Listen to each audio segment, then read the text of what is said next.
Oke, assalamualaikum warahmatullahi wabarakatuh. Selamat pagi semuanya. Untuk pembelajaran pagi ini kita akan masuk ke masih di bab 1 yaitu tentang induksi elektromagnetik. Ya, untuk induksi elektromagnetik sendiri ada di halaman 18. Ya, jadi silakan bisa sambil dibaca sambil diperhatikan. Oke, induksi elektromagnetik apa sih Pak? Induksi elektromagnetik itu adalah gejala timbulnya arus listrik ya pada suatu kumparan karena ada pengaruh dari medan magnet. Maksudnya apa? Kok bisa magnet menghasilkan listrik? Ya, jadi sama seperti percobaannya Hans Christian Ørsted bahwa ketika listrik dapat menghasilkan medan magnet, nah ternyata oleh Michael Faraday itu kita dibalik bahwa sebuah atau dua buah magnet yang saling berhadapan atau yang saling berpengaruh itu akan menghasilkan listrik ya. Jadi seperti itu. Contohnya seperti apa? Misal ya kita lihat sepeda ontel. Ya itu contoh yang paling sederhana. Sepeda ontel yang biasa orang tua gunakan itu kan banyak sekali yang ada lampunya. Nah, lampu bisa menyala itu tidak menggunakan aki, tidak menggunakan recharge ataupun dicas ya, tidak. Tetapi itu menggunakan induksi elektromagnetik. Jadi induksi elektromagnetiknya itu ketika seorang mengayuh pedalnya atau menggoes pedalnya, nah semakin banyak goesan, maka akan ada garis gaya yang melewati magnet yang ada di bagian dinamonya. Sehingga semakin banyak garis gaya yang melewati dinamo tadi, maka akan menghasilkan energi listrik semakin banyak. Oleh sebab itu, ketika pedalnya semakin cepat dikayuh, maka nyala lampunya akan semakin terang. Nah, itu adalah induksi elektromagnetik. Nah, dalam induksi elektromagnetik, kita akan mempelajari tentang GGL juga. Apa Pak itu GGL? GGL itu adalah gerak gaya listrik, ya, atau gaya gerak listrik. Nah, GGL itu sendiri nanti untuk apa namanya rumusnya ataupun perhitungannya nanti akan saya siapkan terpisah seperti yang kemarin. Jadi di bagian 6 itu ada GGL. Nah itu. Jadi GGL induksi nanti kurang lebih rumusnya seperti itu. Nanti kita akan buatkan video ya lebih terperinci seperti itu. Oke, selanjutnya kita masuk ke pemanfaatannya. Pemanfaatan induksi elektromagnetik itu ada beberapa hal. Yang pertama adalah generator. Ya, generator itu biasa digunakan untuk pembangkit listrik. Ya, ada dua jenis generator, ada generator AC, ada generator DC. AC itu artinya arusnya bolak-balik. Maksudnya, arus bolak-balik itu dia dapat menghasilkan arus yang cukup besar dan sifatnya bolak-balik. Ketika bolak-balik, maka resiko tersetrumnya itu sangat tinggi. Ya, semakin banyak listrik AC, maka setrum ataupun ya sengatan yang dihasilkan itu akan semakin banyak. Itu AC. Kalau DC, generator DC adalah generator yang arusnya searah. Jadi AC itu arusnya bolak-balik, DC itu searah. Searah itu maksudnya apa? Tidak menghasilkan listrik yang cukup tinggi. Ya, misalkan kalau kita mempelajari sumber arus DC itu sama halnya seperti baterai, batu baterai, ya. Terus apa namanya? Batu baterai yang Lakelands yang buat jam yang bulat. Terus apalagi misalkan sel volta ya yang menggunakan air aki. Nah, itu juga dia termasuk kategorinya DC. Sehingga listrik yang dihasilkan tidak begitu banyak seperti itu. Nah, nanti perbedaan antara generator AC dan DC itu terletak di bagian arusnya tadi. AC berarti arusnya bolak-balik, DC itu searah, terus di bagian cincinnya.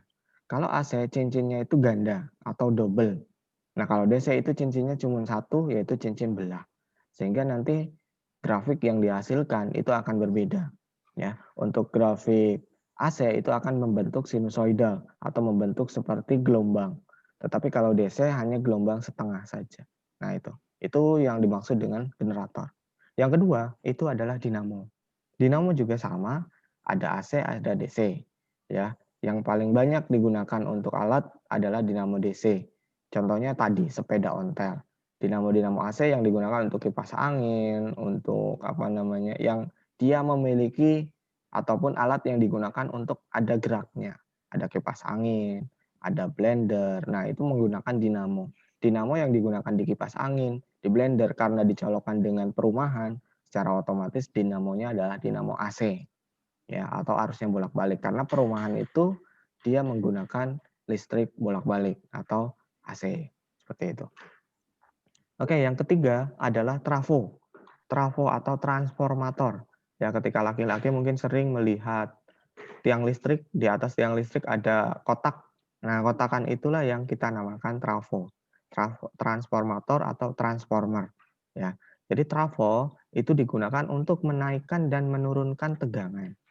Ya, semisal kita tahu listrik perumahan itu tegangannya adalah 220 volt. Sedangkan HP kita itu hanya mampu menerima tegangan 8 sampai 10 volt saja. Logikanya, kalau tidak ada trafo, ya, secara otomatis ketika kita menyolokkan charger ke perumahan atau listrik perumahan, terus kita colokkan ke HP, itu secara otomatis pasti akan meledak. Kenapa? Karena tegangannya berbeda antara 220 volt dengan 10 volt. Sehingga digunakanlah trafo. Trafonya dalam bentuk adaptor. Adaptor itu adalah kepala charger kalian. Nah, kepala charger yang kotak itu adalah fungsinya untuk menurunkan tegangan yang tadinya 220 volt menjadi 10 volt saja. Nah, itu adalah trafo. Nanti di trafo juga ada perhitungan ya. Jadi trafo itu nanti ada dua jenis, ada step up, ada step down. Bedanya apa? Up itu artinya naik. Ya, sedangkan down itu artinya turun. Secara otomatis, step up berarti digunakan untuk menaikkan tegangan. Sedangkan step down itu untuk menurunkan tegangan. Ya, nanti perhitungannya saya akan bicarakan terpisah seperti itu. Nah, itu. Jadi antara step up dan step down perbedaannya hanya seperti itu. Step up itu untuk menaikkan, step down itu untuk menurunkan. Oke. Selanjutnya, nah ada pemanfaatan. Kemagnetan itu untuk apa saja? Yang pertama adalah untuk MRI ya atau magnetic resonance ya imaging. Jadi fungsinya adalah untuk menggambarkan kondisi tubuh yang di-scan. Ya, kalau kalian pernah nonton film Venom, ya ketika Venom dapat si simbiot itu, maka di-scan sama dokter itu masuk ke ruangan, nanti dia masuk ke dalam scanning.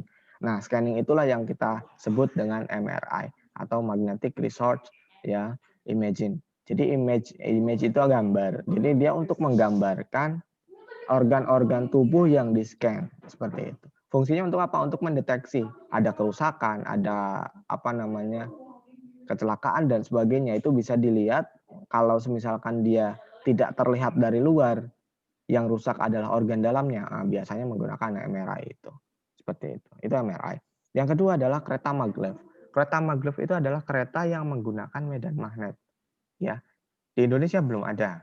Kereta maglev itu kereta yang misalkan ini relnya itu adalah menggunakan medan magnet. Sehingga si kereta itu dia tidak menapak, tetapi dia mengambang. Karena dia menggunakan fungsi ataupun kaidah magnet. Ketika ini positif, ketika atas positif, maka positif ketemu positif, dia tidak akan nempel, tidak akan tertarik. Nah, seperti itu. Sehingga ya sudah, tinggal dia akan mengambang seperti ini saja. Kayak gitu, ya. Jadi itu adalah maglev. Maglev sudah ada di Perancis, di London, di Jepang, itu sudah ada semua. Ya, oke. Selanjutnya, setelah maglev yang terakhir adalah pembangkit listrik tenaga nuklir atau PLTN. Nuklir, ya, nuklir itu menjadi suatu yang sangat menakutkan untuk orang Indonesia. Karena apa? Mereka takut ya melihat kecelakaan yang terjadi di Fukushima ataupun di Chernobyl. Fukushima ketika tahun 2011 ada tsunami di Jepang, Fukushima meledak, maka apa namanya radiasinya akan menyebar. Ya, karena radiasinya itulah yang sangat berbahaya untuk tubuh. Kenapa? Misal Chernobyl. Kalau kalian membaca, kalian googling ya Chernobyl, Ukraina ataupun daerah dulu namanya Rusia, sekarang dia sudah memisah menjadi Ukraina atau Ukraina. Nah, di sana itu ada satu reaktor yang meledak, di mana satu daerah Chernobyl namanya itu tidak dapat dihuni selama 200 tahun. Bayangkan 200 tahun tidak dapat dihuni. Kenapa?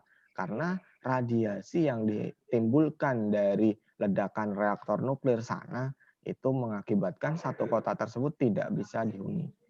Karena radiasinya gimana? Ketika satu atau orang tersebut ke sana, secara otomatis si organ dalamnya itu akan terserang.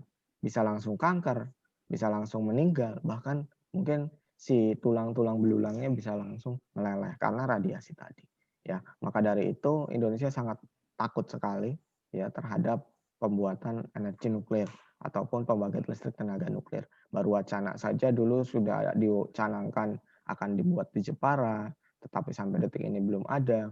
Ya, Indonesia sebenarnya sudah punya reaktor. Ada reaktor di daerah Jogja ada, ya di daerah Lapan juga ada. Nah itu adalah nuklir.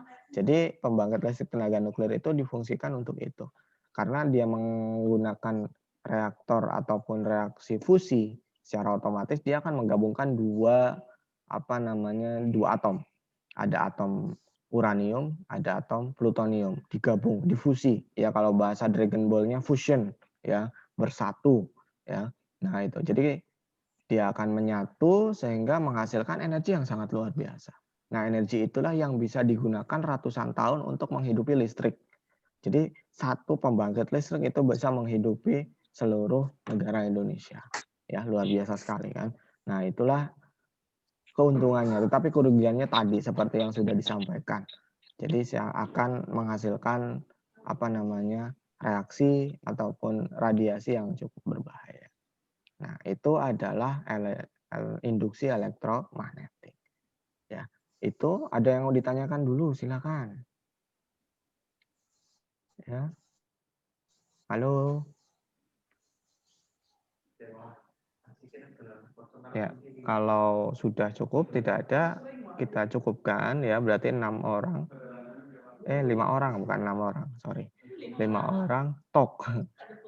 5 orang yang sudah masuk, nanti saya masukkan ke absen. Yang belum absen nanti diwajibkan menonton ya recording ini. Sehingga yang sudah absen saya nyatakan sudah, tinggal mengerjakan tugas yang kemarin yang belum. Itu saja ya. Oke, itu saja. Terima kasih. Saya akhiri. Wassalamualaikum warahmatullahi wabarakatuh.